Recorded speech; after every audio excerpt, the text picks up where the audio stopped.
ప్రియ దేవుని బిడ్డలారా, బైబిల్ చదవటం వినటం వల్ల మనలో విశ్వాసం పెరుగుతుంది. మన మార్గానికి త్రోవ చూపుతుంది. సమస్త జనులను శిష్యులనుగా చేయుడి మత్తయి 28:19 వచనంలో దేవుని వాక్యం తెలియచేస్తోంది. తెలుగు బైబిల్స్ను ఆర్ఆర్కే మూర్తి గారు రీసెర్చ్ చేసి విశ్లేషణ చేసిన బైబిల్లోని ప్రతి అధ్యాయాలను వచనాలను వరుస క్రమంలో అనగా ఆదికాండం నుండి ప్రకటనా గ్రంథం వరకు ఇవ్వబడుతుంది. ప్రతి ఒక్కరూ ఆధ్యాత్మికంగా విశ్వాసంలో బలపడి మీ జీవితంలో ఎదుర్కొంటున్న సమస్యల నుండి విడుదల పొందండి. ప్రతి ఒక్కరూ మీ దీవెన టీవీని సబ్స్క్రైబ్ చేసి ఈ వాక్యాన్ని లైక్ చేసి మీ మిత్రులకు బంధువులకు షేర్ చేయండి. దేవుని సువార్తను ప్రకటింపబడుటలో మీరు పాలిభాగస్తులు కండి. ప్రియమైన దేవుని బిడ్డలారా, క్రీస్తునందు మీకందరికీ శుభం. మన పాఠం ప్రసంగి గ్రంథం 8వ అధ్యాయం. సావధానంగా వినండి. సొలొమోను అంటున్నాడు, జ్ఞానులతో సములైన వారెవరు? జరిగే వాటి భావమును ఎరిగిన వారెవరు? మనుష్యుల జ్ఞానము వారి ముఖానికి తేజస్సునిస్తుంది, దానివలన వారి మోటుతనము మార్చబడుతుంది. నీవు దేవునికి ఒట్టు పెట్టుకున్నావని జ్ఞాపకం చేసుకుని రాజుల కట్టడలకు లోబడుమని నేను చెప్తున్నాను. రాజుల సముఖము నుండి అనాలోచనగా వెళ్లవద్దు. వారు తాము కోరినదెల్లా నెరవేరుస్తారు. గనుక దుష్కార్యములో పాలుపుచ్చుకొనకు. రాజుల ఆజ్ఞ అధికారము గలది. నీవు చేసే పని ఏమిటో రాజుతో చెప్పగలవాడెవడు? ధర్మమును ఆచరించే వారికి కీడేమీ సంభవించదు. సమయము వస్తుందని, న్యాయము జరుగుతుందని జ్ఞానులు మనసులో తెలుసుకుంటారు. ప్రతి సంగతిని విమర్శించే సమయము ఏర్పడి ఉన్నది. లేని ఎడల మనుష్యులు చేసే కీడు బహుభారమవుతుంది. సంభవింపబోయేది నరులకు తెలియదు. అది ఏలాగు సంభవిస్తుందో వారికి తెలియజేసేవాడెవడు? గాలి విసరకుండా చేయడానికి గాలిమీద ఎవరికీ అధికారము లేదు. మరణము ఎవరికీ వశము కాదు. ఈ యుద్ధమందు విడుదల దొరకదు. దౌష్ట్యము దానిని అనుసరించే వారిని తప్పించదు. సూర్యుని క్రింద జరిగే ప్రతి పనిని గూర్చి నేను మనసిచ్చి యోచన చేస్తూ ఉండగా ఇదంతా నాకు తెలిసింది.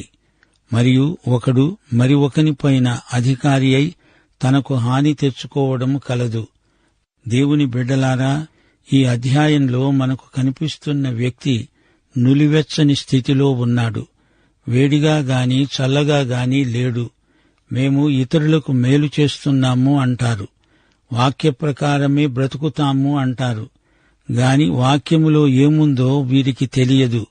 ఎవరు మంచివారు, ఎవరు చెడ్డవారు, నీతిమంతులెవరు, పాపులెవరు? ఈ విభజన ఇలాంటి వారికి అంతుబట్టదు. ఒక మానవుడి జీవితాన్ని మార్చగలవాడు క్రీస్తు మాత్రమే. ఆయన నీ జీవితంలోకి వస్తాడు. నీవు ఉద్రేకభరితుడవవుతావు.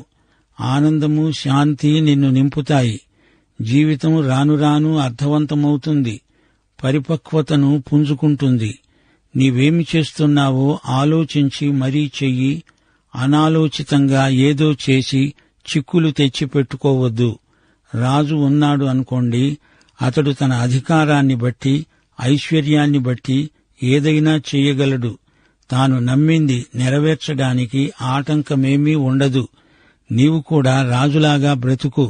క్రీస్తు కోసం, సత్యం కోసం నిలువు.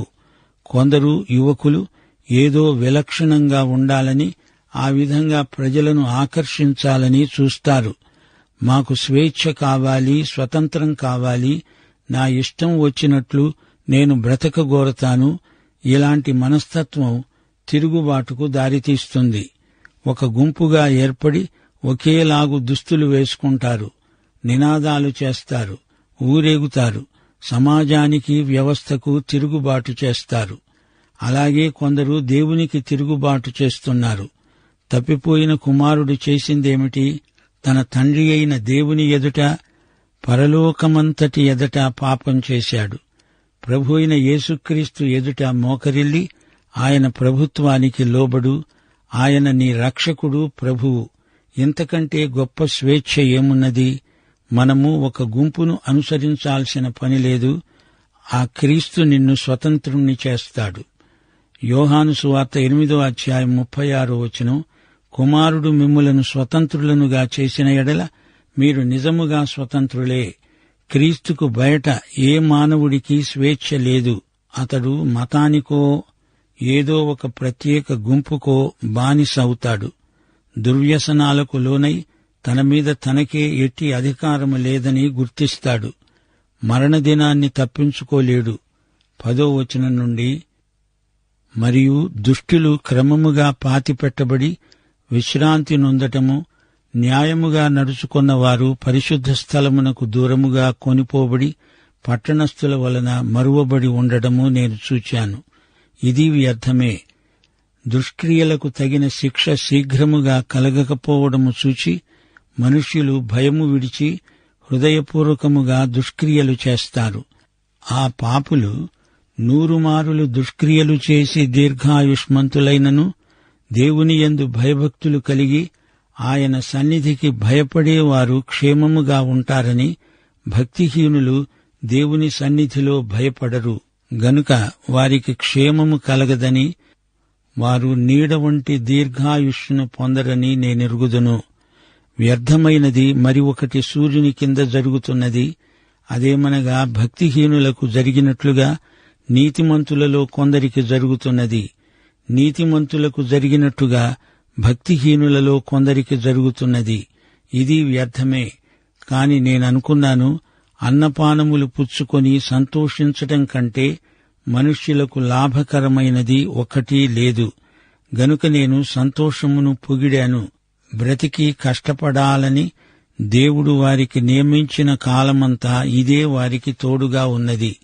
జ్ఞానాభ్యాసము చెయ్యడానికి దివారాత్రులు కన్నులు నిద్ర కానకుండా మనుష్యులు జరిగించే వ్యాపారములను చూడడానికి నా మనస్సును నేను నిల్పగా దేవుడు జరిగించేదంతా నేను కనుగొన్నాను. సూర్యుని క్రింద జరిగే క్రియలు మనుష్యులు కనుగొనలేరని, కనుగొనాలని మనుష్యులు ఎంత ప్రయత్నించినా వారు కనుగొనడం లేదని, దానిని తెలుసుకోవాలని జ్ఞానులు పూనుకొన్నా వారైనా కనుగొనజాలరని నేను తెలుసుకున్నాను. దేవుని బిడ్డలారా, వింటున్నారా? నేరం చేసిన వాడికి వెంటనే శిక్ష పడకపోతే అనేకులు ఇంకా నేరాలు చేయడానికి అది ప్రోత్సాహకరమవుతుంది. మానవుని హృదయంలో ఎంతైనా కీడు చేయడానికి సాధ్యత ఉంది. క్రైస్తవులు అనబడిన వారు కొందరు బరితెగి పాపం చేస్తారు. ఎందుకని? తాము చేసిన కొన్ని పాపాలను దేవుడు వెంటనే శిక్షించలేదు. దేవుని దీర్ఘశాంతము మనిషిని మారుమనస్సుకు నడిపించటం పోయి మనిషి ఇంకా ఎక్కువ నేరాలు చేస్తున్నాడు. 2 కొరింథీ 6:2 అంటోంది, ఇదే అనుకూల సమయము, ఇదే రక్షణ దినము. ఈ రోజే, ఈ క్షణమే ప్రభువుని నమ్ముకోవడం శ్రేయస్కరం. విషయాలను ఉపరితలం మీద చూడడం కాదు, లోతుగా తరచి చూడాలి. చెడుగు చేసినా మంచి చేసినా అంతా ఒక్కటే అని వితండవాదాన్ని మనుషులు తమ చేతల ద్వారా వ్యక్తం చేస్తున్నారు. కలిగిన దానితో తృప్తిపడి ఉండి అన్నపానాలు పుచ్చుకో, సంతోషించు. మానవుడు కష్టించి పనిచెయ్యాలి అని దేవుడు నిర్ణయించాడు. కాని యాంత్రికంగా పనిచేస్తూ బ్రతకటం కాదు. మానవుడు తన సృష్టికర్తయైన దేవుణ్ణి తన వైఖరి ద్వారా, పని ద్వారా మహిమపరచాలి. ప్రభువుకు ప్రీతికరమైనదే చెయ్యాలి. దేవుని బిడ్డలారా, వింటున్నారా? దేవుడు పాపాన్ని శిక్షించకుండా విడువడు. ఈ సంగతి తెలియక మానవుడు దేవుని దీర్ఘశాంతాన్ని అపార్థం చేసుకుంటున్నాడు. జ్ఞానానికి మించింది లేదు. ఎంత గొప్ప జ్ఞాని అయినా అతడు ఇంకా తెలుసుకొనవలసిన విషయాలు ఎన్నో ఉన్నాయి. జ్ఞాని అయిన వాడు తన పై అధికారులకు అనవసరంగా ఎదురు తిరగడు. మంచి విషయాలలో అధికారులతో సహకరిస్తాడు. జ్ఞాని జీవితకాలమంతా నేర్చుకుంటూనే ఉంటాడు. రాజును సన్మానించాలి. అధికారము దేవుడిచ్చిందే. జ్ఞాని తన ప్రవర్తన ద్వారా అందరితో సమాధానాన్ని కొనసాగిస్తాడు. మంచి విషయాలలో రాజుకు, అధికారులకు జ్ఞాని అయినవాడు చేయూతనిస్తాడు. రాజు తన అధికారాన్ని బట్టి తాను ఏది తలంచుకుంటే అది చెయ్యగలడు. ప్రజలు రాజుకు లోబడాలి. రాజుకు తిరుగుబాటు చేయకూడదు. ఒక వ్యక్తిని సింహాసనమెక్కించినా, అతణ్ణి సింహాసనం మీది నుండి దించినా అది దేవుడు చేసిందే. గాలిని చూడండి, అది వీచకుండా ఎవరూ ఆపలేరు. అలాగే మరణదినాన్ని ఎవరూ తప్పించలేరు. యుద్ధరంగము నుండి తప్పించుకొని పారిపోవడం కుదరదు. దేవుని యొక్క తీర్పులు ఎవరు పరిశోధించగలరు? న్యాయమనేది వెంటనే అమలులోకి రాకపోతే నేరస్తులు బరితెగిపోతారనేది వాస్తవం. దేవుడు నీతిగల న్యాయాధిపతి. 100 నేరాలు చేసి తప్పించుకొని తిరిగేవారున్నారు. దేవుని యందు భయభక్తులు గలవారు సంతోష సమాధానాలతో బ్రతకగలరు. అయితే ఈ లోకంలో నేర చరిత్ర గలవారు నీతిమంతులుగా చలామణి అవుతారు. దేవుడిచ్చిన అవకాశాలను వాడుకొని కలిగిన దానితో తృప్తి చెంది ఉండడం శ్రేయస్కరం. భవిష్యత్తులో జరిగేదేదో మానవుడు ఎరగడు. ఏ రోజుకు ఆ రోజే దేవుడిచ్చిన ఆశీర్వాదాలను అనుభవించి ఆనందించాలి. రోమాపత్రిక 11వ అధ్యాయం 33వ వచనం, ఆహా, దేవుని బుద్ధిజ్ఞానముల బాహుళ్యము ఎంతో గంభీరము, ఆయన తీర్పులు శోధింపనెంతో అశక్యములు. దేవునికి స్తోత్రము. వింటున్నారా? 8వ అధ్యాయంలో సొలొమోను తన జ్ఞానం తనకు నేర్పిన సంగతులను ఏకరువు పెడుతున్నాడు. దేవుడు నియమించిన పాలకుల పట్ల, అధికారుల పట్ల విధేయత చూపకపోతే మనుషులు చిక్కుల్లో పడతారని జ్ఞానం ఉన్నవానికి తెలుసు. ఈ లోకమందు రాజులైన వారికి లోబడాలి, నిజమే. కాని పరలోక పాలకుడైన దేవునికి ఎక్కువ విధేయత చూపాలి. లోకపాలకులు దేవుని ఆజ్ఞలకు విరుద్ధమైన శాసనాలు చేస్తే వాటిని పాటించకూడదు. దేవుడు మనకు అట్టి స్వేచ్ఛనిచ్చాడు. భూమిపై యుద్ధాలు జరుగుతూనే ఉంటాయి. విశ్వాసుల విషయంలో ఆధ్యాత్మిక యుద్ధం ఆగకుండా జరుగుతూనే ఉంటుంది. మంచి చెడుల మధ్య కొనసాగే ఈ యుద్ధం వాయుమండల సంబంధమైన దురాత్మల సమూహంతో. విశ్వాసులు పెత్తనం చెలాయించటంలో మెలకువగా ఉండాలి. అధికారాన్ని బట్టి కాఠిన్యము చూపి దేవుని బిడ్డలను వేధించకూడదు. తప్పిదము చేసిన దానికి శిక్ష విధించకపోతే ఏమి చేసినా చెల్లుతుందిలే అని నేరస్తులు చెలరేగవచ్చు. అందుకని అధికారులు ఈ విషయంలో విశేష జాగ్రత్త వహించాలి. సొలొమోను అధిక జ్ఞానం గలవాడు. అయినా అతని జ్ఞానం రాజకీయాలకు సంబంధించింది. దేవుని ప్రజలకు ఎప్పుడు ఎలా క్షేమము కలుగుతుందో సొలొమోను ఎరగడు. కొత్త నిబంధనలో విశ్వాసుల జీవిత విధానం వివరంగా రాసి ఉంది. యోహాను సువార్త 5వ అధ్యాయం 28, 29 వచనాలు. సమాధులలో ఉన్న వారందరూ ఆయన శబ్దము విని, మేలు చేసిన వారు జీవ పునరుత్థానమునకు, కీడు చేసిన వారు తీర్పు పునరుత్థానమునకు బయటికి వస్తారు. ప్రసంగి గ్రంథం 8వ అధ్యాయం 14వ వచనంలో భక్తిహీనులకు నీతిమంతులకు ఉన్న తేడాను సొలొమోను స్పష్టంగా చూపలేకపోయాడు. ఈ లోకంలో భక్తిహీనులు నీతిమంతులుగా చలామణి అవుతున్నారు. నీతిమంతులు అన్యాయపు తీర్పునకు గురి అవుతున్నారు. ఎందుకు ఇలా జరుగుతున్నదో తనకు అర్థం కావటం లేదు అంటున్నాడు సొలొమోను. విశ్వాసులకు నిత్యత్వంలో మహోజ్వలమైన జీవితముంది. ఈ లోకంలో క్రీస్తునందు విశ్వాసులు ఆనందిస్తారు. ఇతరుల కోసం తమ హక్కులను అప్పుడప్పుడు వదులుకోవలసి వస్తుంది. లూకాసు వార్త 8వ అధ్యాయం 23వ వచనంలో ప్రభు అన్నాడు, ఎవడైనా నన్ను వెంబడింపగోరిన ఎడల తనను తాను ఉపేక్షించుకొని ప్రతిదినము తన శిలువను ఎత్తుకొని నన్ను వెంబడించాలి.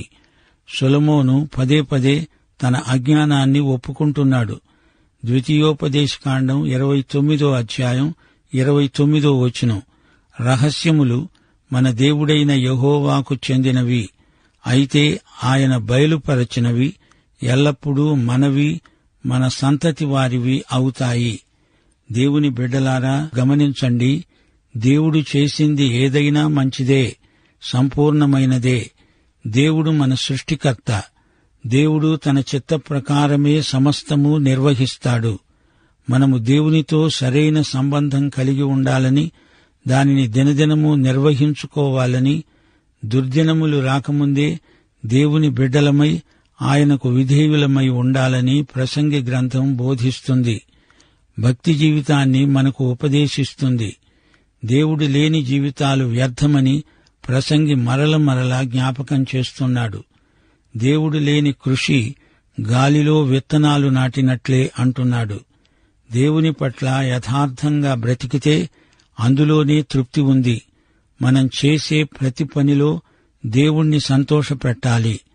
అనుదిన జీవితంలో మనకు ఉత్సాహం కలిగించేది దైవభక్తి, పాపభీతి. తొందరపడి ఏ పని చేయకూడదు. దేవుడు దీర్ఘశాంతం గలవాడు. ఒత్తిడి కింద తొందరపడి తీర్మానాలు చేయకూడదు. ప్రభుత్వానికి, అధికారులకు లోబడాలి. మంచి కార్యక్రమాలన్నిటిలో అధికారులతో సహకరించాలి. నీకు అప్పగించిన పనిని నమ్మకంగా చెయ్యాలి. ఆత్మ నింపుదల ఎంతో అవసరం. భార్యాభర్తల మధ్య విశ్వసనీయత చాలా ముఖ్యం. నీ పాండిత్యం, నీ లౌకిక జ్ఞానం దైవభక్తికి, విధేయతకు ప్రత్యామ్నాయం కాజాలవు. దేవుని సన్నిధిని ప్రతిదినం అభ్యసించాలి. మనం చేసుకునే తీర్మానాలు దేవుని చిత్తానికి అనుగుణంగా ఉండాలి. మన తీర్మానాలలో ఆధ్యాత్మిక నైతిక విలువలు పాటించాలి. మనము లౌకిక విధానాలు అవలంబించకూడదు. మన సమస్యలన్నీ ఈ లోకానికి సంబంధించినవి. వాటి పరిష్కారం పరలోకానికి సంబంధించింది. ప్రసంగి తన గ్రంథం అంతటిలో ముఖ్యంగా చెప్తున్న మాట ఇదే. ఈ లోకంలో సుఖ సంతోషాలను వెతికేవారు మొదట తమ గమ్యమేదో ఆలోచించుకోవాలి. ఈ లోకంలో హాయిగా బ్రతకటమే మన ధ్యేయం కాదు. ఇహలోకానికే పరిమితమైన బ్రతుకు వ్యర్థం. అంతేకాదు, మనం చేసే పని ఏ ఉద్దేశ్యంతో చేస్తున్నాము? పనికి ఫలితం పనే కాదు, ఆ పనిని నీకు అప్పగించిన దేవుడు నీ యజమాని. మనము ఏదో గొప్పవాళ్లమైపోవాలని దేవుడు మనలను పిలువలేదు. మనము విశ్వసనీయులమై ఉండాలని దేవుడు పిలిచాడు. యాంత్రికంగా పనిచేయకూడదు. శ్రేష్టమైన, నాణ్యత కలిగిన మంచి పని మనం చెయ్యాలి. ఎఫెసీ పత్రిక 4:28 దొంగిలేవారు ఇక మీదట దొంగిలక అక్కరగలవానికి పంచిపెట్టడానికి వీలు కలిగే నిమిత్తము తన చేతులతో మంచి పని చేస్తూ కష్టపడాలి. లేకపోతే నీవు చేసే పని అంతా నీలో శూన్యాన్ని మాత్రమే మిగుల్చుతుంది. ఎంత పని చేసినా దాని ఫలితాన్ని నీవు అనుభవించలేకపోవడం అవివేకమనిపిస్తుంది. పని నిష నరాల బలహీనతకు దారితీస్తుంది. ప్రదర్శన కోసం ఏదీ అతిగా చేయకూడదు. దేవుని ఎదుట వినయ విధేయతలు కలిగి జీవించు. దేవుడు పరలోకంలో ఉన్నాడు, నీవు భూమి మీద ఉన్నావు. దేవుణ్ణి గురించి, పరలోకం గురించి ఎన్నడూ మరిచిపోకూడదు. మన బలహీనతలను, మితులను గుర్తించి వాటిని ఒప్పుకొని దేవుని సహాయాన్ని అభ్యర్థించాలి. చరిత్ర యొక్క పరిణామాన్ని మానవుడు సరిగా గ్రహించలేడు. చరిత్రను విస్మరించకూడదు. మన దేవుడు చరిత్రకు దేవుడు. నిత్యత్వాన్ని ఇక్కడి నుండి మనము పూర్తిగా చూడలేము. దేవుడు మనకు కొంతవరకే కాలజ్ఞానం అనుగ్రహించాడు. మానవుడు తాను గొప్పవాడు కావాలని, అభివృద్ధి చెందాలని కోరినప్పుడు అది వృథా ప్రయాస. దేవుడు నిన్ను గొప్పవాణ్ణి చేస్తే గొప్పవాడివవుతావు.